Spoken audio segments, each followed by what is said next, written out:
vous allez voir que Dieu avait obligé à Israël la séparation pour aller dans le pays des Canaan.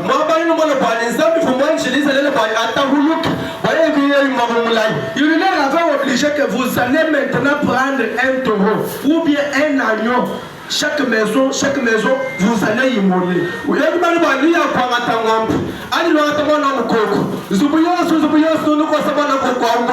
Quand vous allez immoler, mettre en pièce cet animal, vous ne mangerez jamais les sang.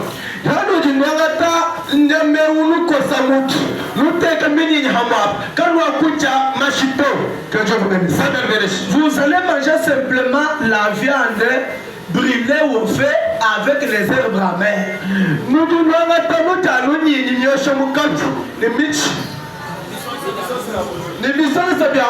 Mais les sangs vous serviront de signe. Vous allez prendre les sangs, vous allez mettre sur les lintons de vos portes. De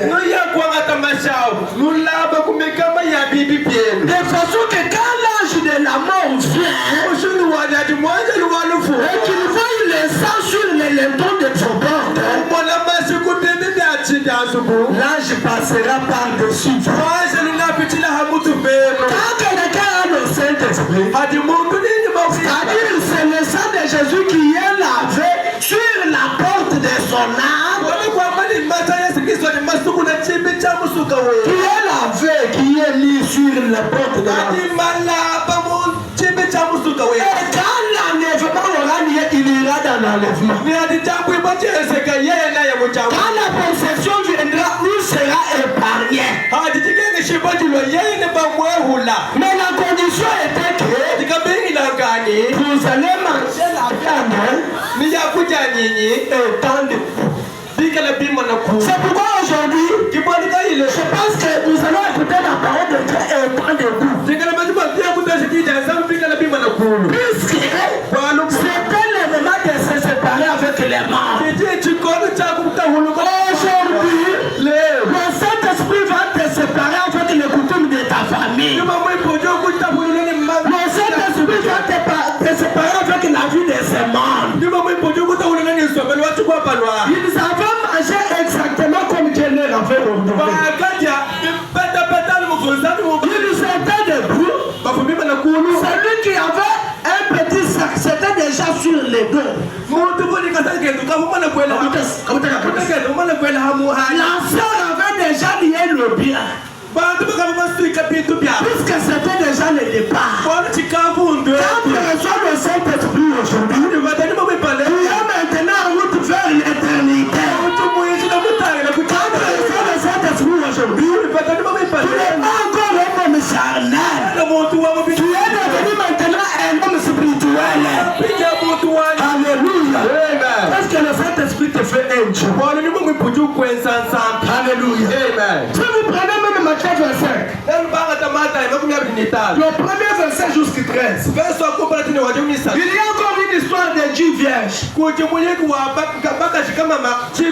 y avait 5 vierges qui étaient folles et 5 vierges qui étaient sages.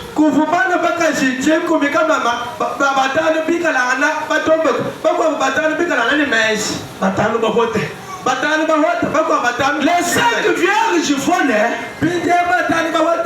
ce sont les croyants qui sont à l'église qui ne cherchent pas le Saint-Esprit. Qui peut être dans cette église une vierge folle. Tu ne te soucies pas du Saint-Esprit. Alléluia. Mais les 5 autres avaient l'huile dans leur lampe. Ils avaient aussi l'huile de réserve. La Bible dit, au milieu de la nuit, ils ont entendu les cris de la trompette. Alléluia. Il fait bientôt. La Bible dit, toutes les filles se sont réveillées.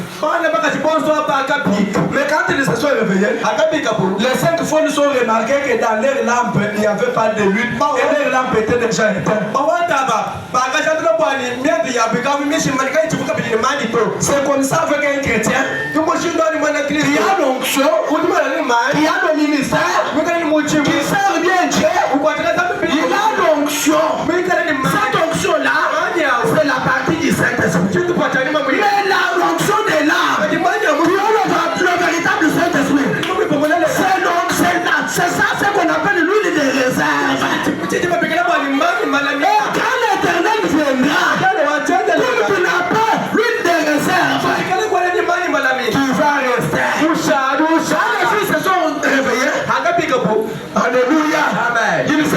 montés là-bas.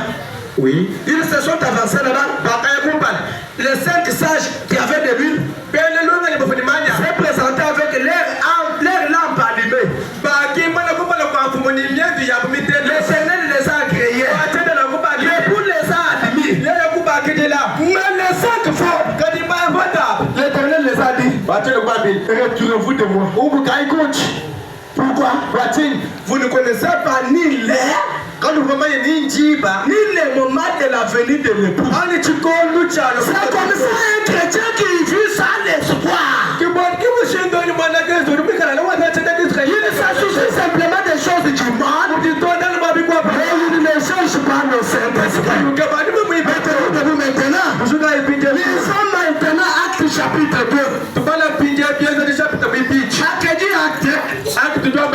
Après avoir lu la Bible, vous allez compter maintenant mes versets. La Bible dit, écoutez, les jours de la Pentecôte, ils étaient tous dans un même lieu. Tout à coup, il vint du ciel un bruit comme celui d'un vent impétueux. Il remplit toute la maison où ils étaient assis. De langues semblables à des langues de fées, mères apparues, séparèrent les unes des autres, et se posèrent sur chacun d'eux.